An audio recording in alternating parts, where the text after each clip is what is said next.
Welcome to Neer academy. তো আজকে আবার একটা ক্লাস নিয়ে আসা হয়েছে তোমাদের জন্য। বেস্ট প্র্যাকটিস সেট আজকে আলোচনা হবে। তোমাদের যে কোনো চাকরি পরীক্ষার জন্য তোমাদের কিন্তু এই ক্লাসটি খুবই হেল্পফুল হতে চলেছে। কারণ এই ক্লাসে শুধু কোশ্চেন সলভ করে চলে যাওয়া হবে না। এখানে প্রত্যেকটা কোশ্চেনের ডিপ অ্যানালাইসিস হবে। ঠিক আছে? তো সেজন্য তোমাদের এই ক্লাসটি খুবই হেল্পফুল হতে চলেছে এবং তোমরা ক্লাসটি করলে অবশ্যই বলবে যে হ্যাঁ, ক্লাসটি ভালো লেগেছে এবং কমেন্ট করবে তোমরা। ঠিক আছে? যতজন দেখছো তোমরা অবশ্যই কমেন্ট করবে যে ক্লাসটি কেমন লাগলো। তাহলে আমিও ক্লাস করার জন্য তোমাদের যে আরো এক্সট্রা কি মানে লাগবে সেগুলো তোমাদেরকে আমি প্রোভাইড করব। তো অবশ্যই তোমরা ক্লাসটাকে লাইক করবে এবং কমেন্ট করবে। অবশ্যই বন্ধুদের সাথে শেয়ারও করে দেবে। এবং আজকের ক্লাসের ১ম কোশ্চেন এবং বলব যে তোমাদের যদি চ্যানেলে ১ম ভিজিট করে থাকো অবশ্যই চ্যানেলটিকে সাবস্ক্রাইব করবে এই ধরনের ইম্পোর্টেন্ট ক্লাস পেতে। ঠিক আছে? দেখে নাও। ১ম কোশ্চেন কি বলছে? বিদ্যুতের একক কি? বিদ্যুতের একক কি বলা হয়? ভোল্ট, ওয়াট, অ্যাম্পিয়ার না জুল? তো এটা রাইট অ্যান্সার কি হবে? তো বিদ্যুতের একক হলো ভোল্ট। তো রাইট অ্যান্সার কি হবে? এ। ওয়াট এখানে কিসের একক? ওয়াট হলো ক্ষমতার একক। ওয়াট কিসের একক? ওয়াট হলো ক্ষমতার একক। অ্যাম্পিয়ার, অ্যাম্পিয়ার কিসের একক? অ্যাম্পিয়ার হলো তড়িৎ প্রবাহের তড়িৎ প্রবাহের একক হলো অ্যাম্পিয়ার। এবার জুল কিসের একক? জুল হলো কার্যের এসআই একক। তাহলে জুল হলো কার্যের এসআই একক। যদি বলে সিজিএস একক কি? ঠিক আছে? যদি বলে কার্যের সিজিএস একক তাহলে কি হবে? যদি বলে কার্যের সিজিএস একক তাহলে হবে আর্ক। ঠিক আছে? এইভাবে কিন্তু প্রত্যেকটা কোশ্চেন তোমাদেরকে পড়তে হবে এবং তোমরা যে মানে কোশ্চেনগুলো দেখবে যে লেভেলের কি লেভেলের মানে প্রত্যেকটা কোশ্চেন বিভিন্ন প্রিভিয়াস ইয়ার কোশ্চেন এবং কোনো না কোনো এক্সামে তোমাদের এগুলো এসেছিল এবং সামনে যে কোনো এক্সাম আছে তোমাদের সামনে গ্রুপ সি এবং গ্রুপ ডি এক্সাম আছে সেই হিসেবে তোমাদের এই ক্লাসটি করানো হচ্ছে। এছাড়া যে কোনো এক্সামের জন্য তোমাদের কিন্তু এই ক্লাসটি খুবই হেল্পফুল হতে চলেছে। তো নেক্সট কোশ্চেন দেখে নাও। মানবদেহের রক্ত তৈরির স্থান। মানবদেহের রক্ত কোথায় তৈরি হয়? যকৃতে, প্লীহাতে, অস্থিমজ্জা না কিডনিতে? দেখো এখানে সায়েন্সের কোশ্চেন, পলিটি কোশ্চেন, তারপর হিস্টোরি, ঠিক আছে? তারপর তোমাদের জিওগ্রাফি সমস্ত ধরনের কোশ্চেনই কিন্তু করানো হচ্ছে। তো ক্লাসটি মিক্সড জিকে এভাবেই করতে হবে এবং তোমরা যদি চাও টপিক ওয়াইজ ক্লাস তাহলে অবশ্যই সেটাও তোমরা জানাতে পারো। ঠিক আছে? এবং আমি বিভিন্ন ধরনের তোমাদেরকে ক্লাস প্রোভাইড করতে থাকবো। দেখে নাও, মানবদেহের রক্ত তৈরির স্থান হলো অস্থিমজ্জা। তো রাইট অ্যান্সার এটা কি হবে? সি ইজ দ্য তো রাইট অ্যান্সার। এবার যকৃৎ। যকৃৎ বা লিভার এটা হলো মানবদেহের বৃহত্তম গ্রন্থি। মানবদেহের বৃহত্তম গ্রন্থি। ঠিক আছে? প্লীহা, প্লীহাতে কি হয়? প্লীহাকে বলা হয় ব্লাড ব্যাংক। ঠিক আছে? Very, very important. ঠিক আছে? এটা মনে রাখবি যে প্লীহাকে বলা হয় ব্লাড ব্যাংক। ঠিক আছে? প্লীহা হচ্ছে যখন মানুষের রক্ত এমার্জেন্সি যখন কোনো কিছু লাগে তখন প্লীহা কিন্তু সাহায্য করে। ধরে নাও কোথাও অ্যাক্সিডেন্ট হলো। অ্যাক্সিডেন্ট হলে অনেক রক্তক্ষরণ হয় তখন কিন্তু প্লীহা যে রক্তটা সঞ্চয় করে রাখে সেটা কিন্তু তখন মানে মানে বের করে দেয়। ঠিক আছে? যাতে বিভিন্ন অঙ্গগুলো কাজ করে ঠিকঠাক। ঠিক আছে? এইজন্য প্লীহাকে বলা হয় ব্লাড ব্যাংক। এবার অস্থিমজ্জা তো আমরা জানলাম মানবদেহে রক্ত তৈরি করে এবং কিডনি, কিডনিটা দেখতে কেমন হয়? কিডনি হলো দেখতে শিম বীজের মতো মনে রাখবে এবং কিডনিতে রক্ত কি হয়? রক্ত কিন্তু পরিশোধিত হয়। ভেরি, ভেরি ইম্পোর্টেন্ট একটা আ কোশ্চেনের অ্যান্সার। ঠিক আছে? রক্ত পরিশোধিত হয় কোথায়?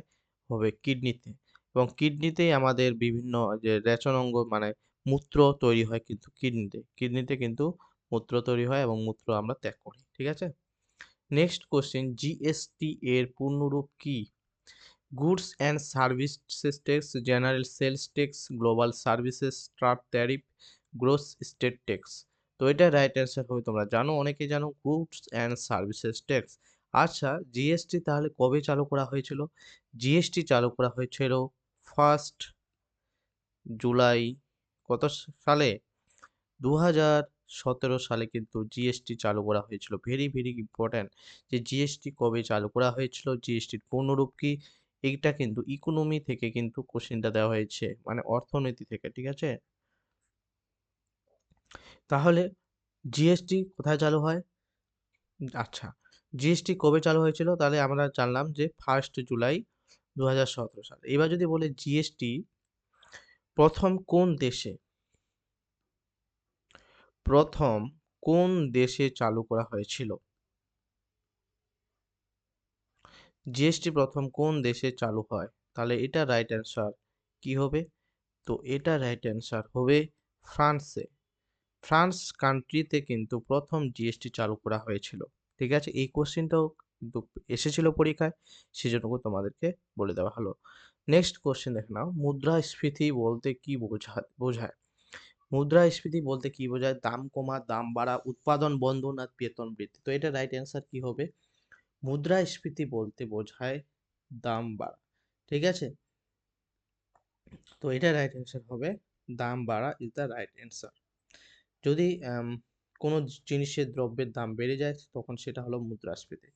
জিডিপি, জিডিপি এর পূর্ণরূপ কি? জিডিপি এর পূর্ণরূপ হলো gross domestic product, general development plan, global demand power, government data policy. তো এটা রাইট অ্যান্সার হবে gross domestic product. Gross domestic product is the right answer. এটা হলো জিডিপি, ঠিক আছে? এবং জিডিপি কিন্তু যে গ্লোবাল মানে সারা পৃথিবীতে কিন্তু আইএমএফ ইন্টারন্যাশনাল মনিটারি ফান্ড কিন্তু পরিচালনা করে, দেখাশোনা করে, ঠিক আছে? এটাও কিন্তু একটা ইম্পর্টেন্ট কোশ্চেন। এবং জিডিপি কিন্তু তোমাদের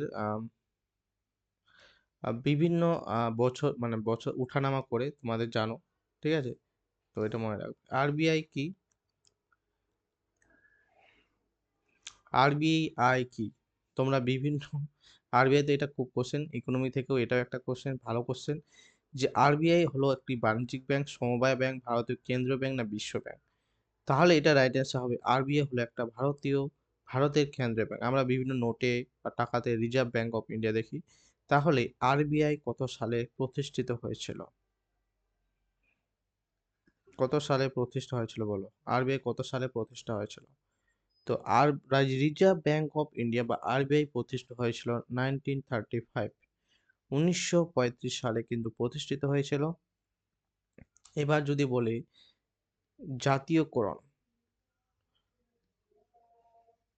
জাতীয়করণ কবে হয়েছিল? জাতীয়করণ হয়েছিল 1949 সালে। জাতীয়করণ 1949 সালে হয়েছিল। Next question,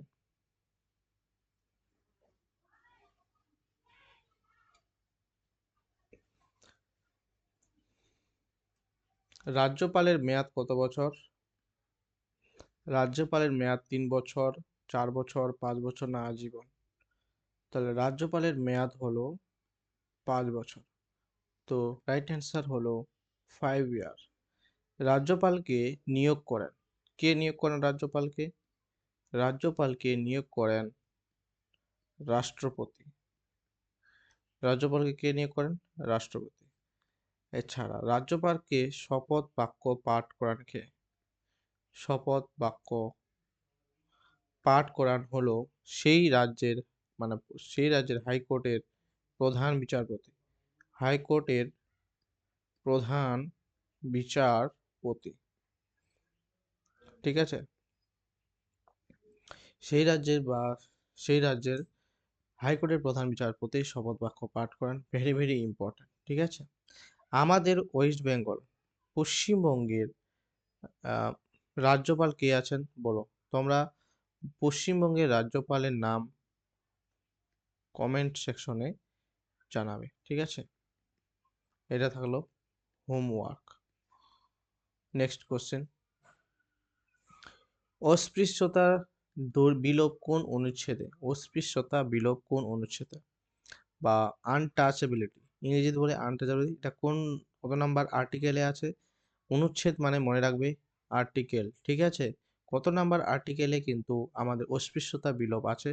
14 number, 15 number, 17 number না 19 নাম্বার? তো এটা রাইট অ্যান্সার হবে সি। 17 নাম্বার আর্টিকেলে কিন্তু অস্পৃশ্যতা বিলোপ করা হয়েছে। ঠিক আছে? তো এটা রাইট অ্যান্সার হবে 17 নাম্বার। ওকে? ভারতের সর্বোচ্চ আইন ভারতের সর্বোচ্চ আইন কোনটি? সংসদ আইন, সংবিধান, অধ্যাদেশ না নিয়মাবলী? ভারতের সর্বোচ্চ আইন বলতে আমরা সংবিধানকে বলি। কারণ সংবিধান মেনে কিন্তু আমাদের কিন্তু চলতে হয় এবং সংবিধান কত সালে সংবিধান বলতো কত সালে উম গ্রহণ করা হয়েছিল এবং কত সালে কার্যকর কার্য কার্য করা হয়েছিল সংবিধান? সংবিধান গ্রহণ করা হয়েছিল 1949 সালে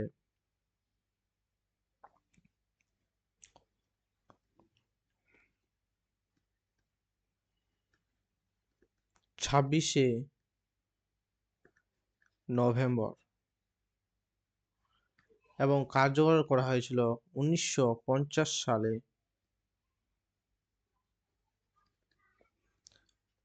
26শে জানুয়ারি। ঠিক আছে? Very, very important question.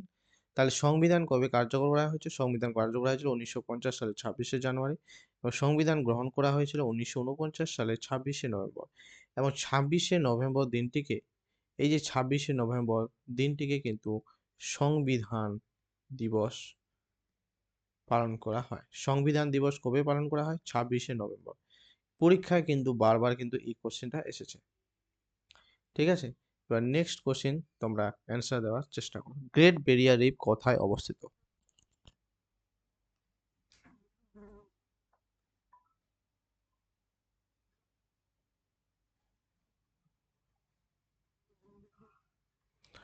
এই কোশ্চেনটা দেখে নাও, কোশ্চেনটা চলে জাস্ট ওয়েট। আচ্ছা, গ্রেট ব্যারিয়ার রিফ কোথায় অবস্থিত? গ্রেট ব্যারিয়ার রিফ কোথায় অবস্থিত? ভারতে, অস্ট্রেলিয়া, আফ্রিকা না জাপানে? গ্রেট ব্যারিয়ার রিফ কোথায় অবস্থিত? এটা হবে অস্ট্রেলিয়াতে অবস্থিত। এই গ্রেট ব্যারিয়ার রিফ যে অস্ট্রেলিয়াতে অবস্থিত, এই গ্রেট ব্যারিয়ার রিফের বিস্তার কত কিলোমিটার? তো গ্রেট ব্যারিয়ার রিফের বিস্তার কিন্তু 2300 কিমি, মনে রাখবে।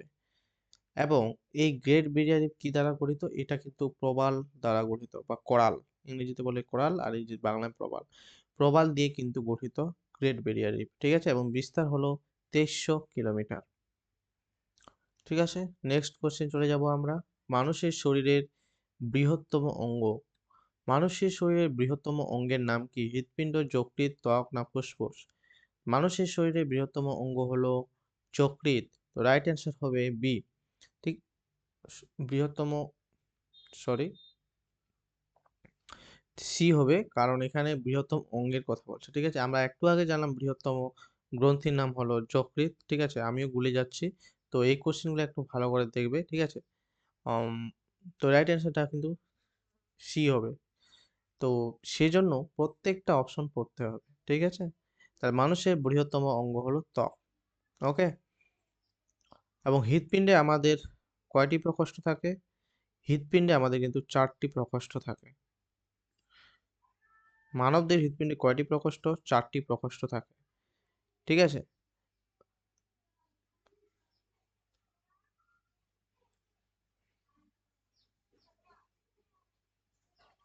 নেক্সট কোশ্চেন দেখে নাও। শেষ মুঘল সম্রাট কে ছিলেন? ঔরঙ্গজেব, বাহাদুর শাহ, জাফর, আকবর না হুমায়ুন? তো এটা রাইট অ্যান্সার কি হবে? শেষ মুঘল সম্রাট কে ছিলেন? তো এটা রাইট অ্যান্সার হবে বি। বাহাদুর শাহ জাফর ছিলেন শেষ মুঘল সম্রাট। এবার আমরা জানবো যে মুঘল সাম্রাজ্যের প্রতিষ্ঠাতা কে এবং কত সালে প্রতিষ্ঠিত হয়েছিল। মুঘল সাম্রাজ্যের প্রতিষ্ঠাতা হলো বাবর। ঠিক আছে? বাবর কিন্তু প্রতিষ্ঠা করেছিল এবং কত সালে? 1526 সালে। ঠিক আছে? 1526 সালে কিন্তু আহ মুঘল সাম্রাজ্যের প্রতিষ্ঠা হয় এবং এটা কোন যুদ্ধের মাধ্যমে মুঘল সাম্রাজ্য প্রতিষ্ঠিত হয়েছিল?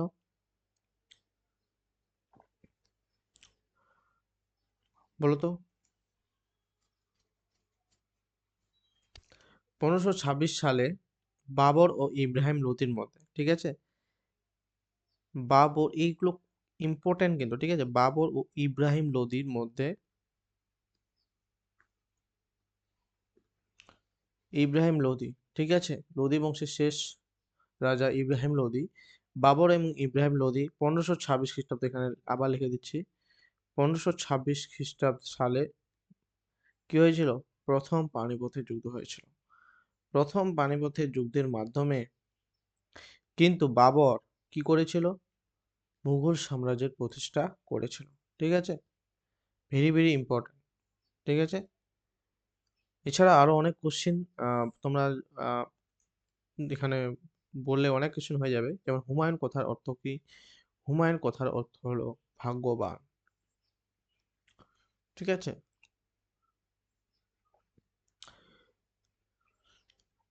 এছাড়া তোমাদের যে এখানে তোমাদের আরেকটা কোশ্চেন ইম্পর্টেন্ট, যে শেরশাহ কিন্তু এই হুমায়ুনকে হুমায়ুনকে কিন্তু 1540 সালে শেরশাহ এবং হুমায়ুন মধ্যে, সেটা বিল গ্রামের যুদ্ধ কবে হয়েছিল বলো? বিল গ্রামের যুদ্ধ কবে হয়েছিল? শেরশাহ ও হুমায়ুনের মধ্যে বিল গ্রামের যুদ্ধ হয়েছিল, এবং সেটা কত সালে? এটা হয়েছিল বিল গ্রামের যুদ্ধ। দাঁড়াও আমি লিখে নিই ভালো করে। এগুলো না ডিসক্রিপটিভ ভালোভাবে একদিন আমি করিয়ে দেবো, বিভিন্ন মোগল সাম্রাজ্য টোটালটাই, তখন তোমরা এগুলো সব কিছু পেয়ে যাবে। শেরশাহ এবং হুমায়ুনের মধ্যে বিলগ্রামে যুদ্ধ হয়েছিল, এবং এটা হয়েছিল 1540 সালে, ঠিক আছে? এবং তখন কিন্তু শেরশাহ জয়লাভ করে, তখন কিন্তু মুঘল সাম্রাজ্যে কিছুটা সমাপ্তি ঘটে। তখন কিন্তু সুর বংশ মানে শেরশাহ কিন্তু 1540 থেকে 1545 খ্রিস্টাব্দ পর্যন্ত কিন্তু মানে বিরাজ করছিল। এছাড়াও কিন্তু সুর বংশ শেষ হওয়ার পর আরও তারা করছিল, এবং 1555 সাল পর্যন্ত কিন্তু এই সুর বংশটা চলছিল। দেখে নাও নেক্সট কোশ্চেন কি বলছে, 1857 সালে বিদ্রোহের সময় মুঘল সম্রাট কে ছিলেন? 1857 সালের সময় মুঘল সম্রাট কে ছিলেন, মানে মহাবিদ্রোহের সময়? এটা রাইট অ্যান্সার হবে বাহাদুর শাহ জাফর। তো রাইট অ্যান্সার হবে বি। পাঁচ ন- পাঁচ নদীর দেশ কাকে বলা হয়? অ্যান্সারটা চলে আসলো, দেখতে পাচ্ছ, এটা পাঞ্জাব। পাঁচ নদীর দেশ বলা হয় পাঞ্জাব, এবং এই পাঁচ নদীগুলি কি কি আমাদেরকে অবশ্যই মনে রাখতে হবে। পাঁচ নদী কি কি? একটা হলো শতদ্রু, ঠিক আছে? দুই নাম্বার হলো বিপাশা, শতদ্রু বিপাশা। তিন নাম্বার হবে ইরাবতী।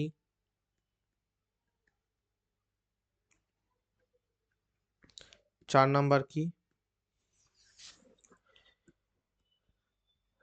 চন্দ্রভাগা। এবং আরেকটা নদীর নাম হলো 5 নাম্বার, সেটা হলো বিতস্তা, ঠিক আছে?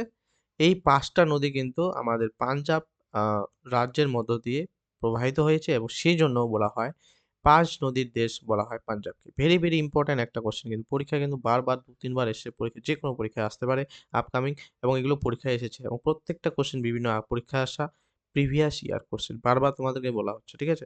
ভারতীয় সংবিধানে কার্যকর হয় কবে? আমরা একটু আগে জানলাম যে ভারতের সংবিধান কার্যকর হয়েছিল 26শে জানুয়ারি 1950 সালে, এবং এই দিনটিকেই আমরা প্রজাতন্ত্র দিবস হিসেবে পালন করে থাকি, ঠিক আছে? এবং সংবিধান দিবস আমরা কবে পালন করে থাকি? 26শে নভেম্বর। এখানে দেখতে পাচ্ছ যে 26শে নভেম্বর 1949 সালে সংবিধান গৃহীত হয়েছিল, এবং এই দিনটিকে আমরা 26শে নভেম্বর দিনটিকে সংবিধান দিবস হিসেবে পালন করি, ঠিক আছে? এই দুটো ডেট কিন্তু ভেরি ভেরি ইম্পর্ট্যান্ট, পরীক্ষায় বারবার এসেছে। এবং আমরা জানি 15 আগস্ট স্বাধীনতা হয়েছিল, এবং 2 অক্টোবর 1950 সালে কি হয়েছিল, ঠিক আছে? এটা তোমরা কমেন্ট করে জানাবে। নেক্সট কোশ্চেন, মৌলিক অধিকার কোন অংশে রয়েছে? মৌলিক অধিকার পার্ট, মানে এগুলো হচ্ছে অংশ, ইংরেজিতে বলে পার্ট, ঠিক আছে? তাহলে part two, part three, part four, part five. তো মৌলিক অধিকার রয়েছে পার্ট থ্রিতে, ঠিক আছে? তাহলে কত নাম্বার পার্টে রয়েছে? পার্ট থ্রিতে কিন্তু মৌলিক অধিকার রয়েছে। এবং কত থেকে কত নম্বর আর্টিকেল অনুযায়ী আমরা মৌলিক অধিকার দেখতে পাই? মৌলিক অধিকার ১২ থেকে ৩৫ নম্বর আর্টিকেলে কিন্তু আমরা দেখতে পাই। ঠিক আছে? ১২ থেকে ৩৫ নম্বর আর্টিকেল পর্যন্ত মৌলিক অধিকার আমরা কিন্তু পেয়ে থাকি। ভারতের জাতীয় প্রতীক নেওয়া হয়েছে কোথা থেকে? ভারতের জাতীয় প্রতীক নেওয়া হয়েছে সারনাথের অশোক স্তম্ভ থেকে, লালকেল্লা থেকে, তাজমহল থেকে, ইন্ডিয়া গেট থেকে। তাহলে ভারতের জাতীয় প্রতীক, ঠিক আছে? অশোক স্তম্ভ, সেই অশোক স্তম্ভের যে আ আমি তো বলেই দিলাম। তো রাইট অ্যান্সার হবে সারনাথের অশোক স্তম্ভ থেকে। তো রাইট অ্যান্সার হবে এ।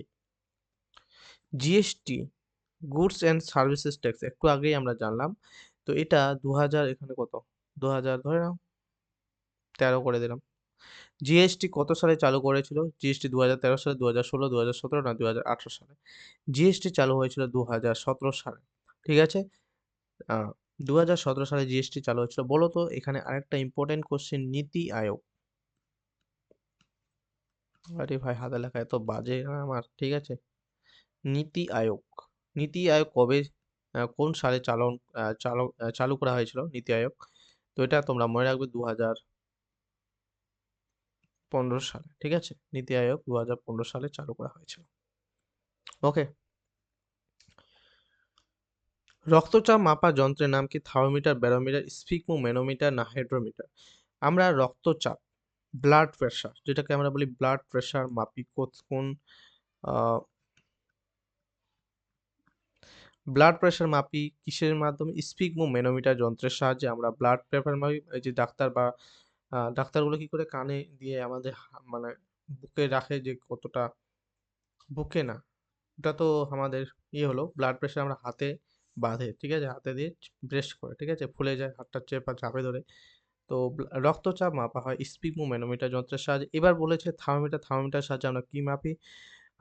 থার্মোমিটারের সাহায্যে আমরা কিন্তু বডি টেম্পারেচার মানে হচ্ছে দেহের যে উষ্ণতা সেটা কিন্তু মাপি এবং ব্যারোমিটার সাহায্যে বায়ুর চাপ মেপে যাই এবং হাইড্রোমিটার হচ্ছে কোনো তরলের আপেক্ষিক ঘনত্ব।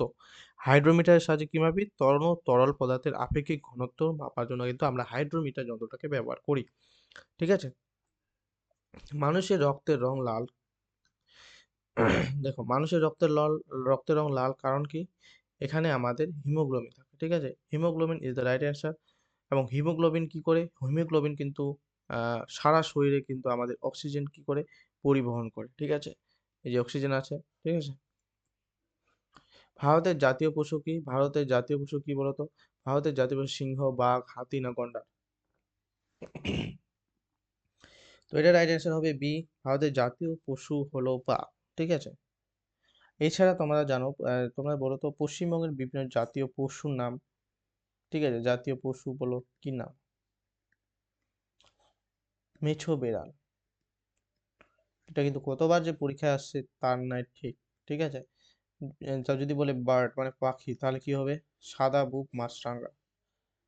সাদা বুক মাছরাঙা। যদি বলে ফ্লাওয়ার মানে ফুল তাহলে কি হবে? শিউলি ফুল বা নাইট ফ্লাওয়ার জাসমিন। মনে রাখবে এগুলো, ঠিক আছে? ভারতে যদি বলে ভারতের হবে পদ্ম।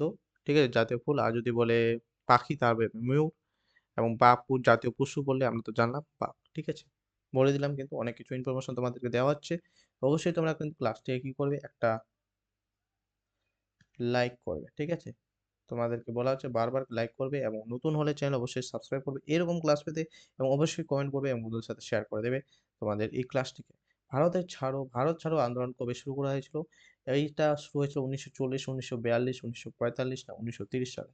তো এটা রাইট অ্যান্সার হবে ১৯৪২ সালে কিন্তু ভারত ছাড়ো আন্দোলন শুরু হয়েছিল এবং ভারত ছাড়ো যে আন্দোলন শুরু হয়েছিল, হুম?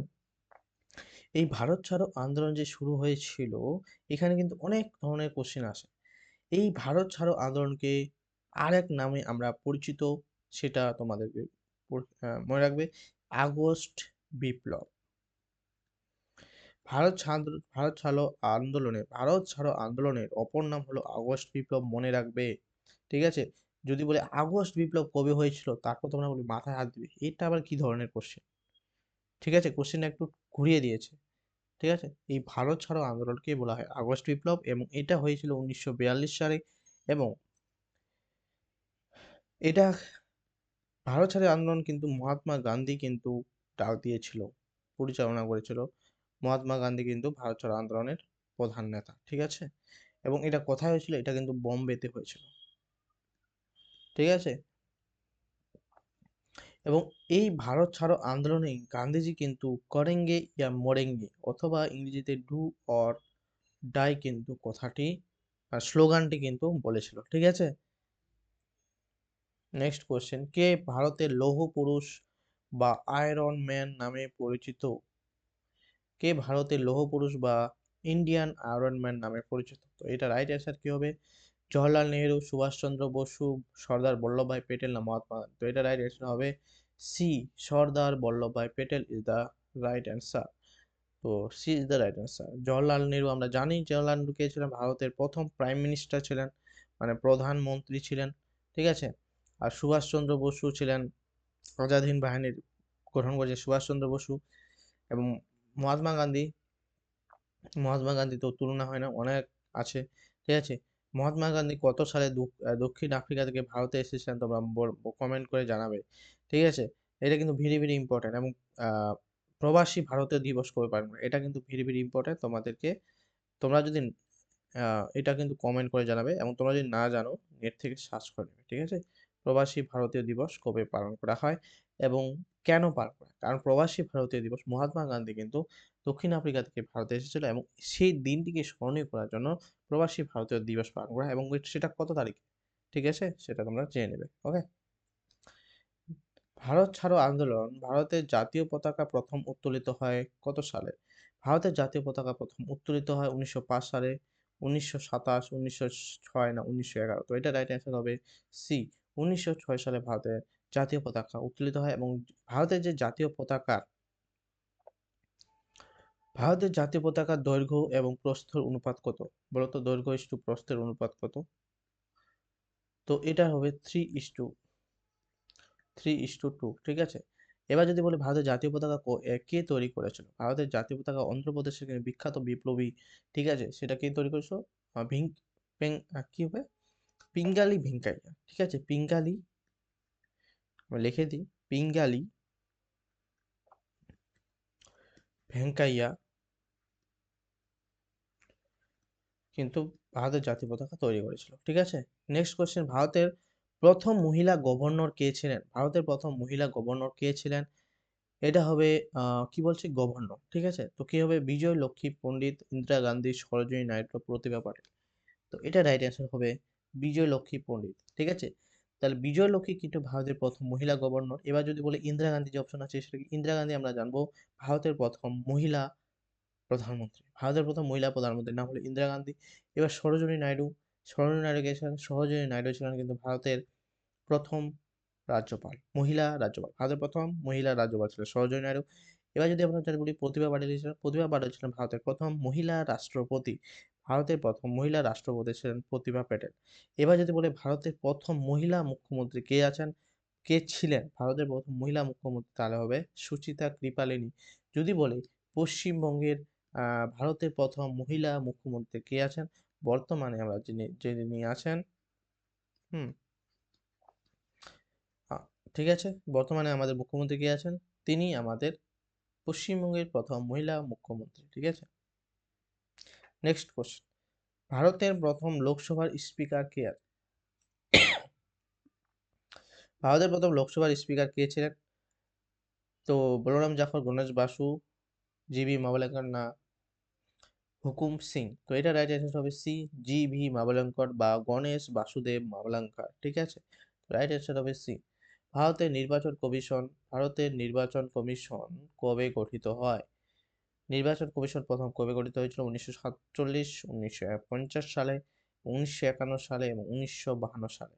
তো এটা হয়েছিল 1950 সালে কিন্তু গঠিত হয়েছিল। রাইট অ্যান্সার হবে বি। এবং 1951 সালে কিন্তু এই যে নির্বাচন কমিশন গঠিত হয়েছিল, এবং 1951 সালে কিন্তু নির্বাচন হয়েছিল, ঠিক আছে? নির্বাচন যদি হয়েছিল 1951 সালে এবং গঠিত হয়েছিল 1950 সালে। রাষ্ট্রপতি অভিশংসন সংক্রান্ত অনুচ্ছেদ কত নম্বর আর্টিকেলে আছে? 54, 56, 61 না 62? অভিশংসন মানে কি বলতো? এখানে রাষ্ট্রপতির কথা বলা হচ্ছে ইমপিচমেন্ট, ইমপিচমেন্ট কথার কথা বলা হয়েছে, ঠিক আছে? তো এটা রাইট অ্যান্সার তোমরা এখন বলতে পারবে। যেহেতু বলে দিলাম, তো এটা রাইট অ্যান্সার হবে 61 আর্টিকেল। ঠিক আছে? ৬১তম আর্টিকেলে কিন্তু বলা হয়েছে যে রাষ্ট্রপতির ইমপিচমেন্ট মানে রাষ্ট্রপতির অপসারণ পদ্ধতি বা অভিশংসন সংক্রান্ত পদ্ধতিকে বলা হচ্ছে। জাতিসংঘ প্রতিষ্ঠিত হয় কবে? ১৯৪২, ১৯৪৫, ১৯৫০ না ১৯৫২ সালে? তো এটার রাইট অ্যান্সার হবে ১৯৪৫ সালে জাতিসংঘ প্রতিষ্ঠিত হয়েছিল। আচ্ছা, তো এই ছিল আজকের ক্লাস। তোমাদের ক্লাসটি কেমন লাগলো? অবশ্যই ক্লাসটি তোমাদের খুব ভালো লেগেছে আশা করব। তো অবশ্যই তোমরা একটা লাইক করবে এবং চ্যানেলটিকে অবশ্যই সাবস্ক্রাইব করবে এবং ঠিক আছে? কমেন্ট করবে তোমাদের ক্লাসটি কেমন লাগলো এবং হোমওয়ার্কগুলো তোমরা অবশ্যই কমেন্ট করবে। ঠিক আছে? দেখো এটা তোমাদের আ জানা না থাকলে তোমরা নেট সার্চ করে করতে পারো। তাহলেও তোমাদের কিন্তু জানা হচ্ছে। যেগুলো কোয়েশ্চেন উপহার দেওয়া হচ্ছে, যেগুলো কোয়েশ্চেন এখানে করা হচ্ছে, প্রত্যেকটাই যেকোনো এক্সামে কিন্তু তোমাদের এই কোয়েশ্চেনগুলো আসবে। সেজন্য তোমাদের এইখানে একটা বেস্ট প্র্যাকটিস হয়ে যাচ্ছে তোমাদের জিকেটা। তো অবশ্যই তোমরা চ্যানেলটাকে সাবস্ক্রাইব করবে, ক্লাসগুলো প্রতিনিয়ত করবে এবং তোমরা যদি আগের ক্লাসগুলো না দেখে থাকো চ্যানেল ভিজিট করবে। চ্যানেল ভিজিট করে কিন্তু আগের ক্লাসগুলো করে নেবে। ঠিক আছে? তো আজকের মতো এইটুকুই। পরের ক্লাসে আবার দেখা হবে। ততক্ষণ ভালো থাকবে, সুস্থ থাকবে। জয় হিন্দ, বন্দে মাতরম।